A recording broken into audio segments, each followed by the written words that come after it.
안녕하세요, 군사돋보기입니다. 여기 아주 이상하게 폭발하는 벙커버스터 폭탄이 하나 있습니다. 항공기에서 투하되어 목표물을 타격하기 전 갑자기 터지면서 낙하산처럼 연기를 퍼뜨리는데요. 이게 끝인가 했더니 잠시 후 엄청나게 넓은 범위의 불길과 충격파를 발생시키며 2차 폭발을 일으키더니 콘크리트 벙커를 하늘로 날려버리는 것은 물론 그 속 구석구석까지 파고들어 모든 것을 파괴해버립니다. 화약을 거의 사용하지 않으면서 자그마한 틈만 있어도 충격파와 엄청난 고열이 비집고 들어가 일명 개방공간 증기운 폭발이라는 것을 일으키는 이 무기는 북쪽의 기습적인 연평도 포격 도발 사건 이후 격분한 우리 정부에서 나온 악마의 무기가 될 예정인데요. 원래 북쪽은 산의 남쪽에 동굴을 파놓고 이 안에서 한국이 있는 남쪽으로 포를 쏘고 다시 들어가 문을 닫는 식의 공격을 계획했습니다. 하지만 최첨단 항공기들을 동원한 우리 공군의 정밀 폭격 능력이 워낙 강력해지다 보니 갱도가 모두 파괴되어 버릴 위험이 생겼습니다. 그래서 북쪽은 작전 교리를 바꾸게 되는데요. 산의 남쪽이 아닌 북쪽의 동굴을 파는 것입니다.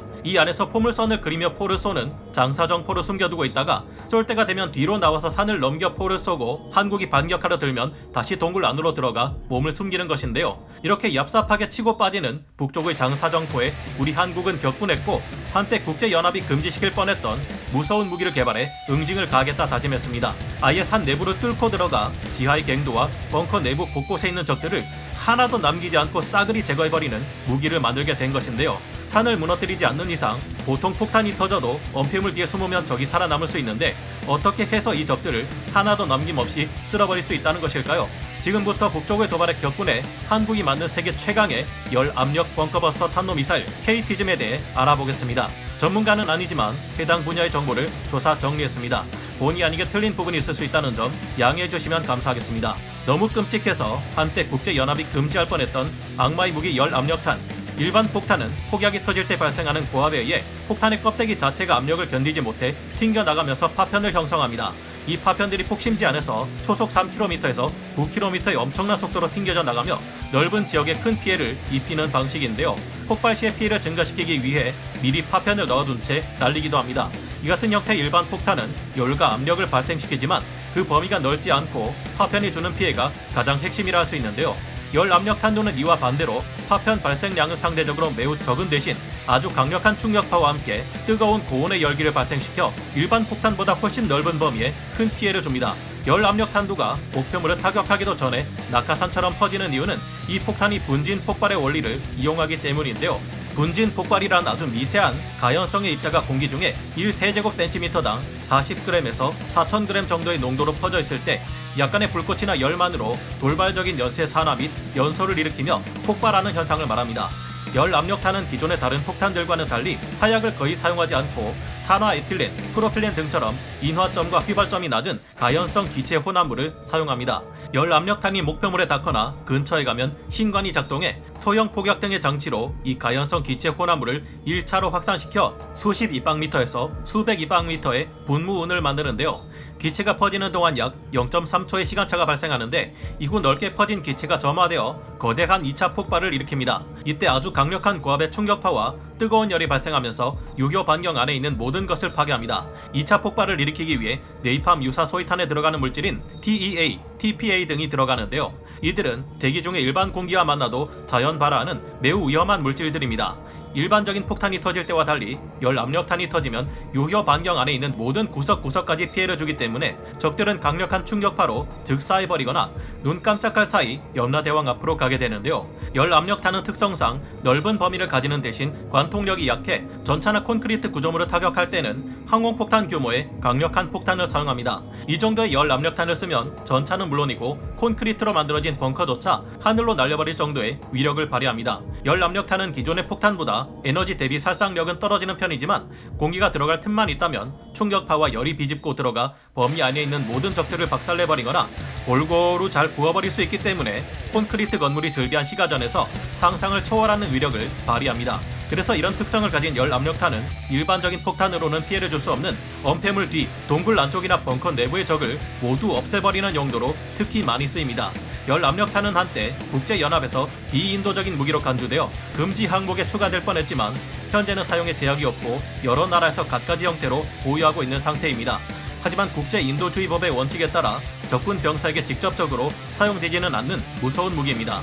우리 한국군에서는 이 열압력탄두로 사용하는 탄도미사일을 개발하고 있는데 이것이 바로 전술 지대지 요도무기 KT즘의 정체입니다. 2017년 7월 완성되어 언론에 공개된 이 KT즘은 북쪽의 갱도를 향해 날아갈 경우 산속에 숨겨진 동굴 내부의 모든 적에게 강력한 충격파와 열을 빠짐없이 골고루 전달하게 될 텐데요.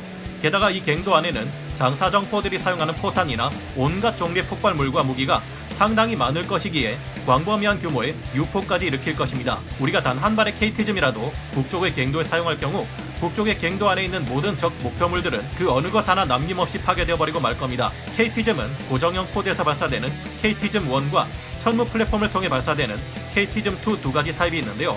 KT즘-1은 600mm의 구경을 가지고 있으며 무게는 1.5톤, 사거리가 180km에 달합니다. 최대 4발까지 고정형 포드를 통해 발사되는 KT즘-1은 2017년 7월 완성되어 언론에 공개되었는데요.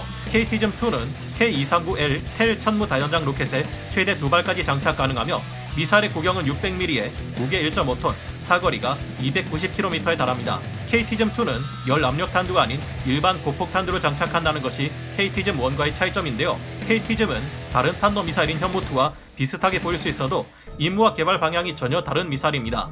KT즘 탄도미사일은 실제 시험 발사를 통해 500kg짜리 관통형 열압력 탄두를 장착하고 적의 지하 갱도를 관통해 날려버리는 모습을 공개했는데요. 역시나 내부에서 이어져 있는 갱도 구석구석 남김없이 충격파와 화염에 휩싸이는 것을 볼 수 있습니다. 시험 사격에 의하면 KT즘-1은 164km를 날아가 목표를 정확히 타격했다고 하니 개발은 대성공이라고 보면 되겠는데요. 언론에 알려진 바에 의하면 KT즘 탄도미사일은 5년 공산 오차가 불과 10m에 불과할 정도로 높은 정확도를 보여주었고 GPS 제밍 및 회피 능력을 가질 것이라고 합니다. 발사 시험 당시 KT즘은 무려 8m의 관통 능력을 보여주어 충분히 열 압력탄, 벙커버스터로 쓰일 수 있다는 것을 증명했는데요. 보통 열 압력탄은 강력한 관통력을 가지고 있지는 않은데 탄도미사일의 기술을 적용해 이처럼 강력한 관통력에다 넓은 범위에 큰 피해를 주는 성능까지 조합된 최강의 열 압력 탄도미사일을 개발한 것은 우리 대한민국이 최초일 것으로 보입니다. KT즘 탄도미사일은 적의 탄도미사일 및 대량 살상 무기 WMD를 적극적으로 추적해 선제 타격하는 방어 체계인 타격순환 체계, 킬체인에서 중요한 역할을 담당하는 타격 체계가 될 전망인데요. 북쪽이 가진 수많은 요도 미사일들이 공격받는 것을 피하기 위해 보이지 않는 시설 내부에 숨겨져 있다는 것을 생각해 볼 때 다량의 KT즘 탄도미사일로 이곳을 정확히 공격할 경우 북쪽의 비대칭 전력에 대해 치명적인 피해를 줄 수 있을 듯합니다.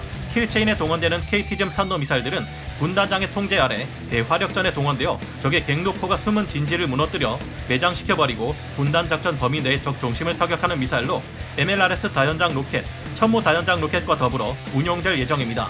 천무 다연장 로켓을 통해 발사되는 KT즘-2 탄도미사일은 현재 2022년 실전 배치를 목표로 한창 개발 중에 있는데요.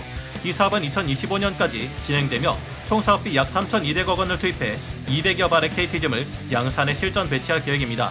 또한 올해인 2021년부터 사거리를 에이테킴스와 같은 수준인 300km대로 연장시킨 개량형의 개발 또한 시작될 것으로 알려져 있는데요. KT즘을 적극적으로 사용하는 킬체인은 우리 한국군이 북한군의 각종 비대칭 전력에 대응하기 위해 구축하고 있는 대응체계입니다. 킬체인은 전장 감시 자산으로 정보를 수집하고 적의 탄도미사일 발사 징후를 포착하는 탐지 단계, 각종 탐지 자산의 센서를 집중시키고 정확한 위치를 확인, 이를 타격하는 데 걸리는 가용 시간을 판단하는 확인 단계, 표적에 대한 추적을 유지하며 정보 감시 정찰에 우선순위를 배정, 적 탄도미사일을 타격하는 데 걸리는 시간을 재계산하는 추적 단계, 적 목표물을 타격할 자산을 결정하고 추적을 유지하는 한편 타격 수단을 선정하는 조준 단계, 교전 명령을 하달하고 무장을 발사하는 교전 단계, 피해 평가와 함께 결과를 보고하고 다시 공격을 실행할 것인지를 선택하는 평가 단계로 이루어집니다. 하지만 북쪽은 최근 순항 미사일을 개발해 발사 시험을 하기도 했고 일반 열차인지 미사일인지 구분하기 어려운 열차 탑재 탄도미사일을 개발하기도 했으며 급기야 세계 최강의 군사 강국들조차 이제 막 개발하고 있는 극초음속 미사일 발사 시험까지 진행하고 있습니다. 이에 대응해서 킬체인을 수행하려면 우리는 지금까지보다 더욱 치밀한 감시 정찰 자산을 확보해야 하는 것으로 분석되고 있는데요. 화력 덕후 대한민국답게 한국형 킬체인을 수행하기 위해서 타격 수단은 어느 정도 갖춰져 있는 상태지만 아직까지 눈과 머리, 신경이라 할 수 있는 감시 정찰 자산은 하루빨리 더 확보되어야 하는 상황입니다. 특히 산악지대가 많은 북쪽 지역은 가짜 탄도미사일 발사 차량이라 할 수 있는 더미들도 많아 진짜 탄도미사일을 찾아 타격하는 하는 것이 더욱 곤란해질 수 있는데요. 이런 점을 생각하면 어서 빨리 열압력 탄두로 내부 시설을 초토화시킬 수 있는 KT즘 탄도미사일을 실전 배치해 유사시 적의 탄도미사일이 가짜든 진짜든 모두 날려버릴 수 있다면 좋겠다는 생각을 가져봅니다. 오늘 군사 돋보기 여기서 마치고요. 다음 시간에 다시 돌아오겠습니다. 감사합니다. 영상을 재밌게 보셨다면 구독, 좋아요, 알림 설정 부탁드리겠습니다.